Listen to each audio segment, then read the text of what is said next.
Before I introduce you to my next guest today, I want to make sure that you're aware of a training and coaching resource to help you increase your productivity, clarify your purpose, and improve your communication skills. It's called the Next Level Coaching and Leadership with Purpose program. To learn more, simply go to warrenwandling.com, and under the programs tab, you'll find both of those resources. Again, that's WARRENWANDLING.com.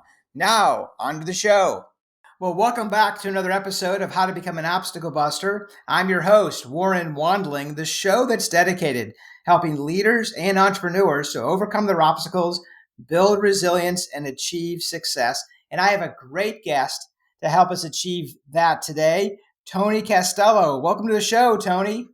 Warren, thank you so much for having me on. Really excited to be talking and excited even just how our conversation started today. So we're breaking a lot of firsts today.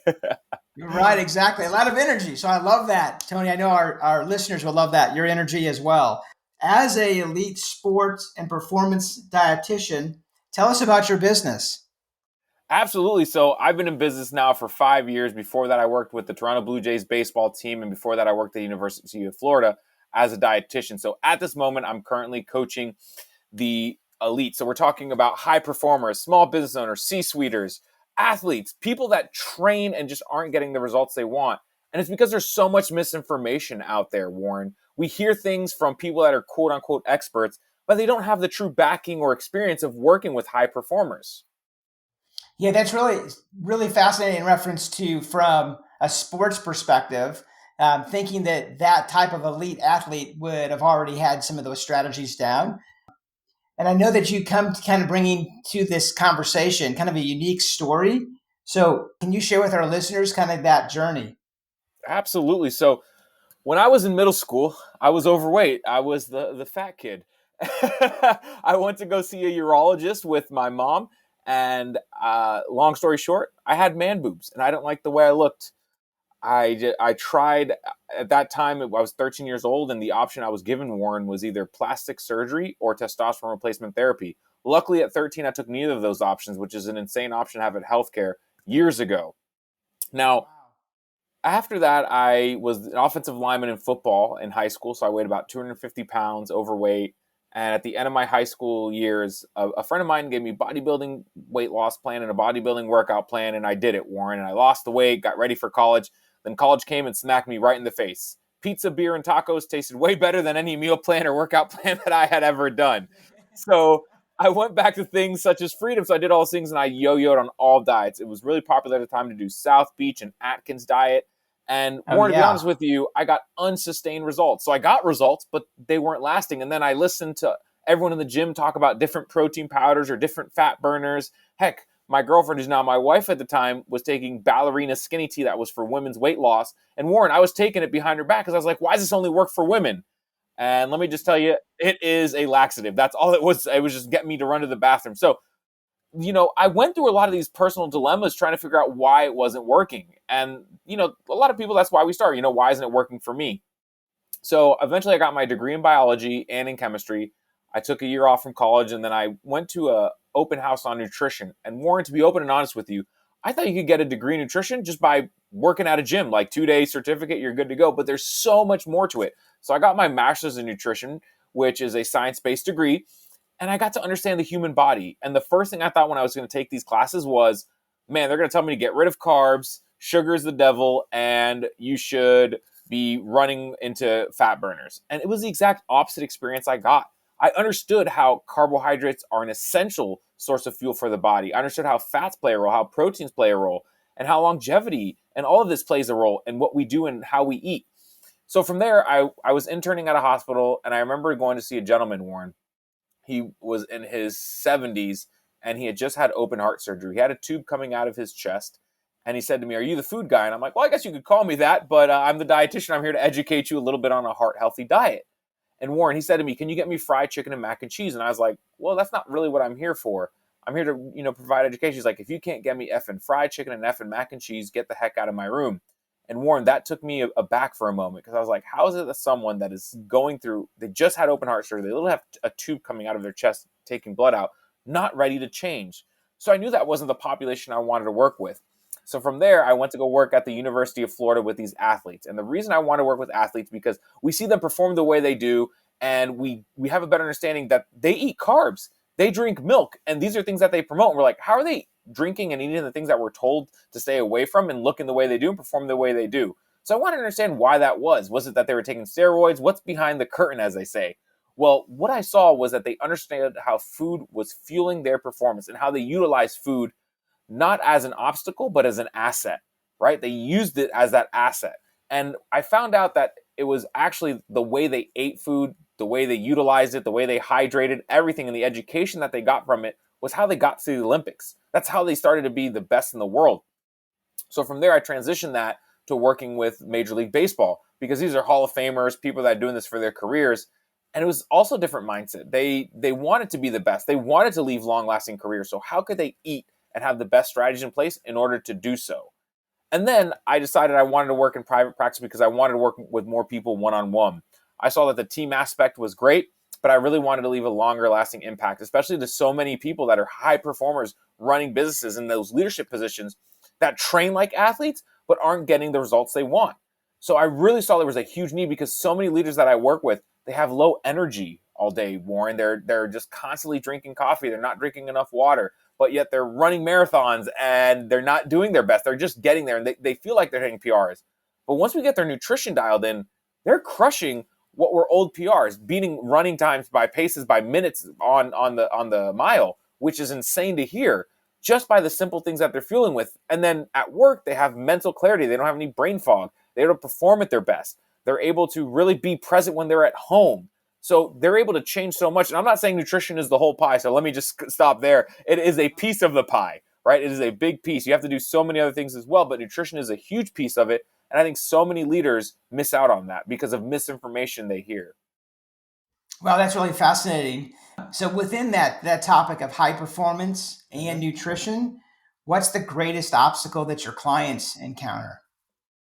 I would say hydrate or dihydrate. I believe I sent you an email before this podcast stating that so many of us are chronically dehydrated. Yes. About 50% of people show up to a workout dehydrated, whether it's in the morning or in the afternoon workout or even an evening workout. And the reason I say hydrate or dihydrate is because of the biggest impact it does. So we have 3 ways to monitor our hydration status. It's the WUT method, W-U-T. Now, W stands for weight, U stands for urine, and T stands for thirst. So weight. When your weight drops, that's typically a sign of dehydration. That's why a lot of these low carbohydrate diets, we see people drop weight quickly. And that's why they find it, quote unquote, successful because they get that quick boost of endorphins because they drop weight quickly. But carbohydrate, hydrate water, they're just losing water weight, right? So anyone, I've worked with many people and they've gone out for a practice run, let's say for a marathon, and they lose 10 pounds. Well, for every pound you lose during a run or training, you need to rehydrate with 24 ounces of water. And people should be drinking about half their body weight in ounces of fluids. So that could be water, that could be unsweetened beverages, things of those natures. And yes, coffee can actually count as a hydrating beverage as long as you're someone who drinks coffee habitually. If you drink a coffee once a week, then it can be causing some dehydration effects, but coffee is not dehydrating. Let me state that. So that's weight. Then we move on to urine, Warren, which is not a fun topic to talk about, but it's a But simple we're there, way. so we might as well. Well, you want it to look like lemonade, right? If it looks like water, you're actually not getting enough electrolytes. So you actually need to add more sodium, potassium, magnesium, and chloride in your diet. That way, those 4 electrolytes are like sponges, so they help hold water in your body. And if it looks like apple juice or a diet soda, that's when you know you're actually dehydrated and you actually need to drink more water. So you want it to look like lemonade. Because one of those big misconceptions, most people think that if they have clear pee, they're hydrating because it looks just like water. Well, you're missing out on those electrolytes that help actually hold water in the body. And the final one is thirst. And this is where that obstacle busting can come in because so many people, when they're thirsty, they're actually 2 to 3% dehydrated. And actually, thirst and hunger are in the same place in the brain. So sometimes we confuse hunger with thirst or thirst with hunger. So that 2 to 3% dehydration that clicks in once we get that thirst, that actually decreases our performance by anywhere between 7 to 10%. So if you're someone who is an athlete or someone who's a performer who's going to lift something at the gym, you're lifting, let's say, a bench press that's 10% less than your max. Or if you're at your office and you're working, you're trying to make a decision, you're making it 10% slower which they've shown with studies time and time again. So using that what method is a great way for anyone listening to really understand if their hydration protocol is on point. That's fascinating. Certainly in reference to that, it seems like a simple process. So I'm going to ask you this then, Tony, in reference to the how to adjust based on urine, like in reference to the products, how would someone be able to increase some of the sodium, or is there a product that you recommend, or is just it naturally some um, from fruit and vegetables? So I love that you brought that up because there's so many, especially sports nutrition beverage products out there, such as Gatorade, Powerade, Prime, Body Armor, and even naturally coconut water. So as you mentioned, and you stated sodium, and I'm glad that that's the one you caught on to because sodium gets a bad rep, right? We always hear about sodium causing high blood pressure. So when it comes to the hydration beverages and what we can do, if someone who eats a very unprocessed diet, so that means a lot of whole foods, they typically need to add salt to whatever foods they're adding. If you're someone who has a lot of processed foods or you eat out a lot, you probably get enough sodium. However, if you're going into that light urine, then some products that you should look at is a low sugar sports drink, such as the G2s or G0s or a Powerade Zero for any kind of activity that's under 60 minutes. If it's 60 minutes, that's when you have a G2, and it's anything over 90 minutes, that's when you can switch to the full sugar Gatorade or Powerade because you need those carbohydrates for energy. But back to the electrolytes, when we talk about Body Armor or Prime or coconut water, they're actually very high in potassium. So those three drinks in general actually dehydrate you. So if you know anyone drinking them, you can smack it out of their hand. I'm giving everyone the thumbs up for that. And because so many people say that coconut water is hydrating, right? I've even had dietitians I work with who don't work in the performance-based field tell people to put coconut water in their beverages to hydrate. And I'm like, you're actually dehydrating your population because it's so high in potassium. It's attaching to the sodium in your body and excreting it out through your urine. So if you do like those three beverages, you do need to add salt to those three things. But if you do have a Gatorade or Powerade, there's even liquid IVs or Elements. A lot of these products are higher in sodium, and those would be the ones I would recommend if your urine is clear. So yeah, because you want it looking like lemonade, as you said. Correct. Yes. Yeah, fascinating. So when you're working with clients like those high performers, putting systems into place is really productive, right? To be able to someone to establish a new habit. How do you help someone to be able to establish this new habit if they haven't already doing this? Warren, I love that question because it goes back to one of the first books I read that my father actually gave me. It's called The Compound Effect by Darren Hardy. It's Yeah, that's a small, phenomenal book. right? It's such a phenomenal book, and it's just the small steps. So when we're talking about systems, everyone I work with, it's personalized. What are the steps that they need to work on that will help them? So to give you an example, there's someone who's traveling 20 days out of the month. How do I get them to be consistent? What are the things they have available for them? A lot of the people I work with have those elite statuses at hotels and at airplanes. So when I work with pro teams and I'd go to a hotel with the team, we were able to get waters, drinks, foods put in the fridge for when they get there. And because a lot of the people I work with are traveling so much, they have that elite status. So we can have them call the hotel and they'll have those beverages ready for them. So putting those systems in place. Or if they're traveling to an office, what are things they can keep in their mini fridge in an office? That way they are ready. And that is a protein rich snack. Is it keeping those hydration beverages around? What are the things that are going to make it successful for them? Because again, these systems I put in place is variable because everyone is different. But some of the biggest things I see is how we can get them. So going back to hydrate or dihydrate, how can we have them keep a glass of water by them or a water bottle with them? Is it having a straw? I once had someone tell me, I wish I could just put you in my pocket so you could continually remind me. Unfortunately, I don't offer those services yet, Warren. And I don't have to do that yet. So it's about keeping a reminder on your phone or putting it on your schedule to eat because so many people fly by through the day that it's that 2 o'clock time when the mid-afternoon crash comes, you're hungry, your stomach starts to rumble that you've missed lunch. So it's even putting in a little block in your calendar to stop and get lunch. So it's really trying to understand where people have these areas of opportunity to fit this in and creating that habit so that it actually sticks for the long term. So I try to habit stack it as well. The Power of Habit, another great book. And how do we compact it or compound it so that way they're continuing to make this process. So the system is based on where people are in their journey and what have they been successful with in the past and how we can merge that together. Wow, that's fascinating. So I guess you've been building your business since for 5 years, I believe you mentioned. What was a key strategy that contributed to your success? Mentorship, 100%. I will say, because when I was getting into this business, I noticed myself having some of these same issues with my own nutrition. I wasn't hydrating. I was overusing caffeine because I was trying to stay awake and working all the hours, because building a business, as you know, Warren, it's working these relentless hours at the beginning and trying to figure out who I wanted to work with and who I didn't want to work with. So I was neglecting even my own nutritional habits. I wasn't drinking the water. I wasn't eating enough fruits and vegetables. I wasn't having protein every 3 to 4 hours. I wasn't eating what I like to call premium carbohydrates, which are those are higher in fiber. And when I hired my mentor told me, how are you taking care of yourself? And we always hear that analogy of the airplane, right? If you're on an airplane, they tell you put your mask on first. Or when we talk about filling the cup, you have to fill your cup first before you give out to others. And it wasn't until I took a deep dive into my own nutrition, I was like, wait a minute, you've studied all this, you know how to practice it, put it into place. And when my mentor called me out on it, that's how I knew that that's how it would really help my business grow, because I was able to fill my own cup, and then I was able to give so much to the people I work with. So having that mentor to not only call me out on my own nutrition and my own self-care habits, but also what was I doing in my business? Having that outsider perspective is so great. I think I heard it recently on here on one of your latest podcasts, is that you can't read a label from inside the jar. Exactly. Yes. Right. So having that mentor is huge.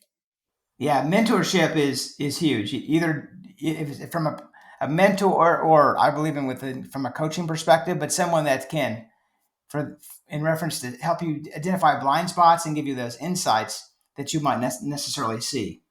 Absolutely. So, what's one habit to maximize sports performance through nutritional strategies? That is a great one. I would say hydrate or dihydrate is obviously one of the most important ones. You know, the one biggest one that I see people lean towards, but actually need to stay away from. So we'll talk about the habit you need to maximize and the one that we need to let go of. The one we need to let go of is going to be supplements. I like to compare supplements to donuts.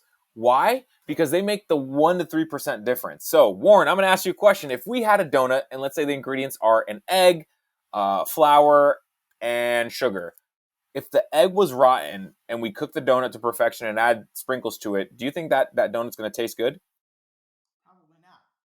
Probably not, right? So now let's say we have the perfect ingredients for the donut, but we overcook it. It's completely burnt and we still put sprinkles on it. Do we think that's going to be a good tasting donut?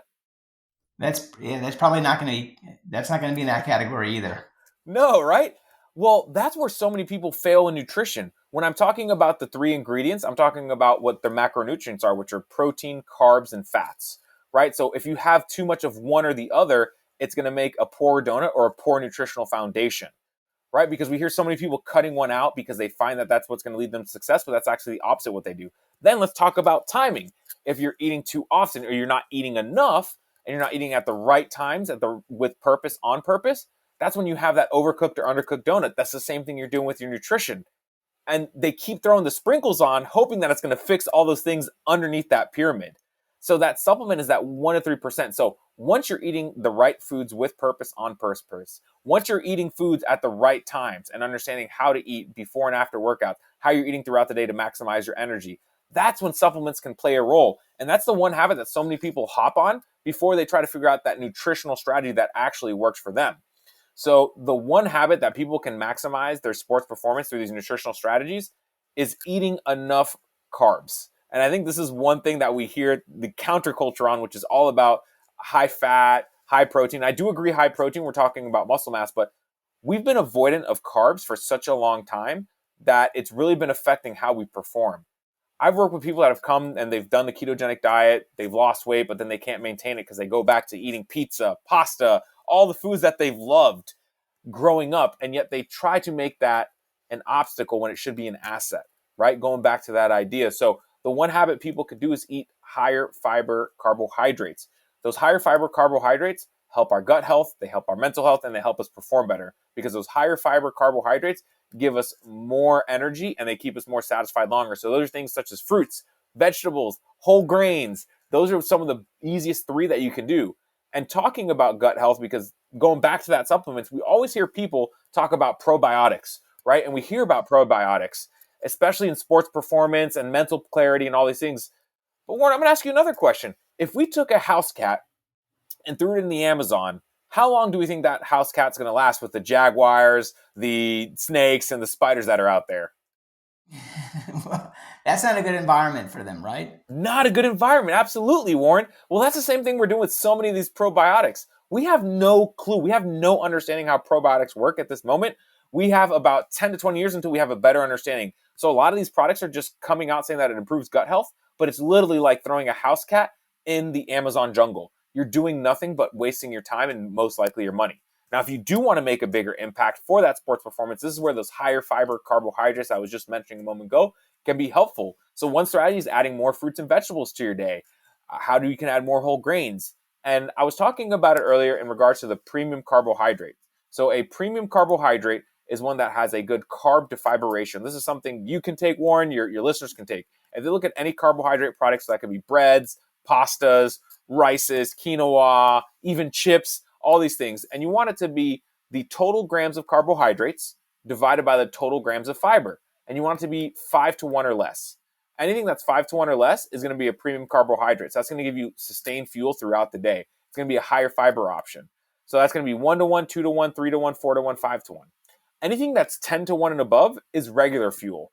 Now, using this analogy, I would like to say if you have a Ferrari, you want to put premium fuel in it most times, because if you put regular fuel in, it's not going to run as well. Then the other side of it, Warren, if you have a Toyota Corolla, nothing wrong with Corollas, but if you put premium gas, you're going to get some more miles per gallon. And if you put that regular fuel, it's not going to run as well. So working with these high-performing people really helps them understand when they have those high-performing, high-acting regular fuels, that won't help. But when they have the premium fuel, so those good carb to fiber ratios, that's what's going to help them have sustained energy and mental clarity. And anything that's 10-1 and above, Warren, that's what's actually going to be that regular fuel, so fast acting. So those are going to be the ones you want to have before and after workouts, because that's going to give you that boost of energy to get through it.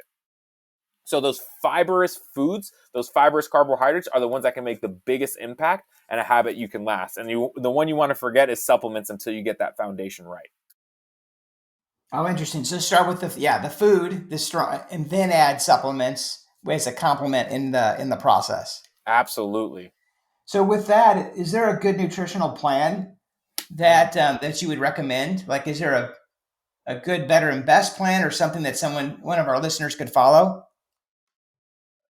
If we look at some of the best plans, it would actually be the Mediterranean diet. And I know it's overheard and we hear it hyped up, but that's probably going to be one of the best ones to follow, because it has local foods that are closely grown to you.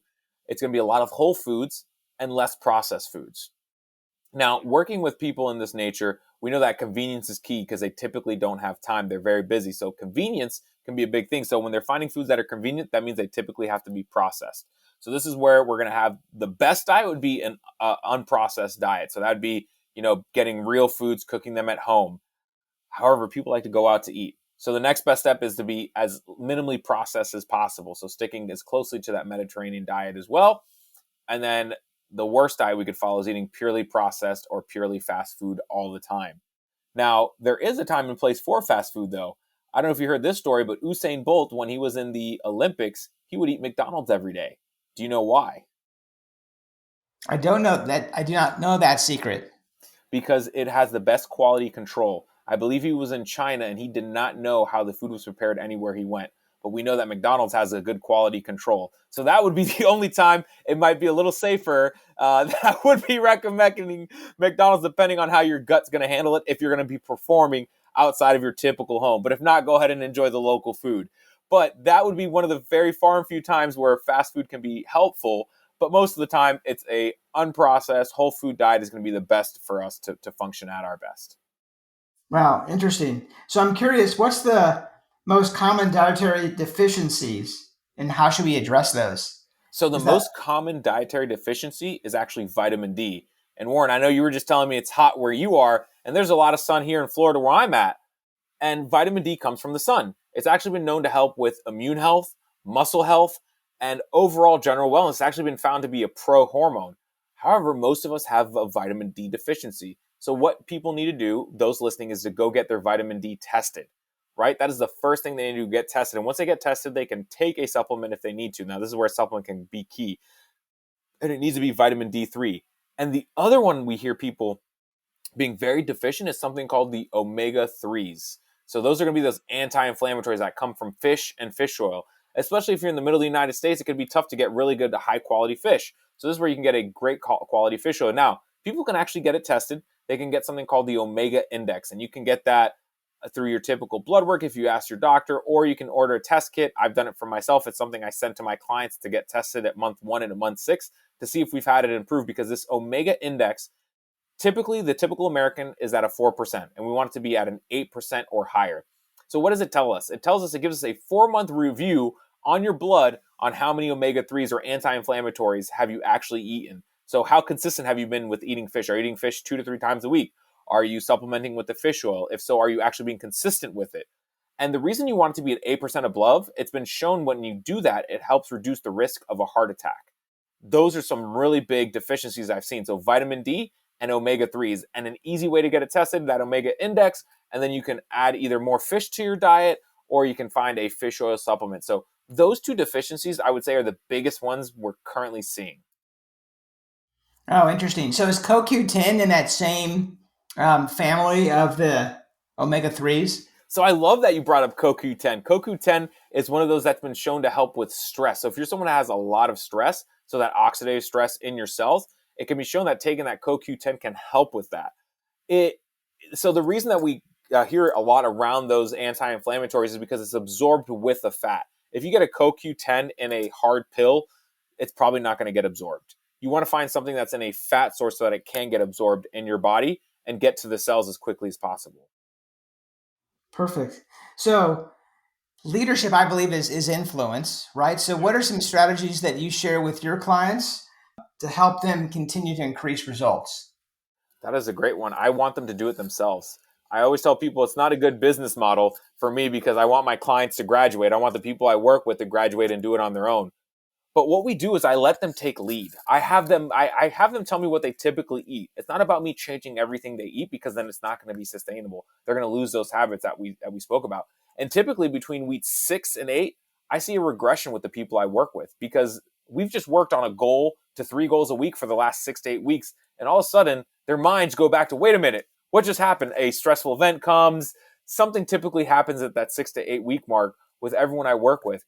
And from there, we create a list of 3 things that help them get back to doing what that may be. And for some people, it is literally taking a 10-minute walk, having a sip of coffee, and writing something in their journal that they're grateful for. And they get right back to it, right? It could just be having their water, having their next plate be a lean plate, which is something we discuss in the program, and then having a coffee if it's not too late. It's really what works for the person. So the influence that they have in the top strategy is what they can do that is personalized for them. And it's just difficult to say because everyone has a different strategy, but it's about how we can get them back in the game and not beating themselves up about it because they had a piece of pizza or they had a slice of cake. Like, those aren't the things that are going to ruin their progress. What's going to ruin their progress if they allow that snowball effect to continue going down. So the top strategy is to find a list of 3 things you can do that will keep you in the game. Excellent. I love that. To make it simple, because we know that the mind repeats what is rewarded. So if you have them start out with something easy and know that they're going to follow through on it, they have a higher chance to be able to change that habit. Absolutely. What are some of the books that influenced you along the way? Absolutely. So right now, I really love Peter Attia Outlive. It's all about longevity and nutrition and exercise and sleep and all these things. And I found that to be very useful because it gives us a different perspective on how we think medicine should be. The Darren Hardy book I mentioned earlier, The Compound Effect, and The Power of Habit are probably the 3 books that have really influenced me in my business and how I can help push people forward and move them forward. Besides all the journals and research I do to keep the most up to date, not only on supplements, but any nutrition protocols. Yeah, those are great books. So if listeners have not read any of the, I'm not familiar with the first book, but the other 2 are excellent books to be able to help really solidify new habits, to be able to, if it's a health habit or anything else that you wanted to be able to change, to make an impact in your life. Those are great books. Yeah, and even on the first one, Warren, it's a doctor. He worked as a doctor at Johns Hopkins, and he quit and he worked at a leadership consultant. Then he went back to medicine and used both of them. But the one thing I was actually, I would say, a hater of Peter Attia early on because he was someone that was a promoter of the ketogenic diet. But he goes on to say in the book that he no longer is because he sees that carbs are a useful source. So it's interesting to see people go to, again, the foundational things that we know science shows and proves every time is what we should do. You know, go back and say, hey, this is what actually works. And it's interesting to see those people that get the claim to fame by going on a ketogenic diet, going to actually eat carbohydrates and do what's actually right for their bodies. Yeah, that's interesting. So, what are any special projects that you're working on, Tony? Yes, so I'm currently working on a app with someone out in New York that is going to be coming out hopefully within the next year. We're coming up with some different names, which is fun. I have been we spoke about this at the beginning. I'm trying to write a book, but as you know, when it comes to book writing, you have to put down pen to paper and put things down. And currently, just trying to grow my current coaching program by adding some new dietitians to my roster, so I can continue to grow and make Nutrition for Performance, the business I run, an online facility where it can be an all-in-one, all-inclusive. You have a strength conditioning coach, a mental performance coach, and a dietitian to really help you reach whatever goals you're looking to do to optimize your life. Yeah, that's awesome. So, I know our listeners will want to reach out to you. What is the best way for them to be able to connect? Absolutely, Warren. So they can go to nutritionfp.com, which stands for performance. So nutritionfp.com/obstacle buster. And on there, Warren, they're going to find three things. The first thing they're going to find is a 10-question wellness check-in. So they can go ahead, fill it out. It's 10 questions to see how they are on their wellness. The second thing they can find on there is how they can change their habits in 30 days. It's a 30-day habit tracker with a video of me explaining how to utilize it, right? And the final thing is if they did like this and they really wanted to have a deep dive with me on a diet audit, they can go ahead and schedule a call with me. And just as a reminder, Warren, so it's nutritionfp4performance.com/obstacle buster. I've been there. As I said earlier, I went through when I started my own business. The people I work with have gone through it. It's tough when we don't understand what the actual foundation is with all the misinformation we hear out there. There's so many different strategies, but not many of them are backed behind science, nor are they backed behind people that have actually worked with high performers in these fields. So I always like to tell people, I've been there, I've struggled with it, and what I really want to do is provide people their optimal life so they can perform at their best. Well, excellent. Well, I've really enjoyed our conversation, Tony. Thank you for sharing your strategies, tips, and resources, really helping our listeners to be able to overcome their obstacles and achieve that nutritional plan that's going to give them the energy that they need to perform. Awesome, Warren. Thank you so much for having me. It's been an absolute pleasure. Well, until next time, this is Warren Wandling saying, be an obstacle buster.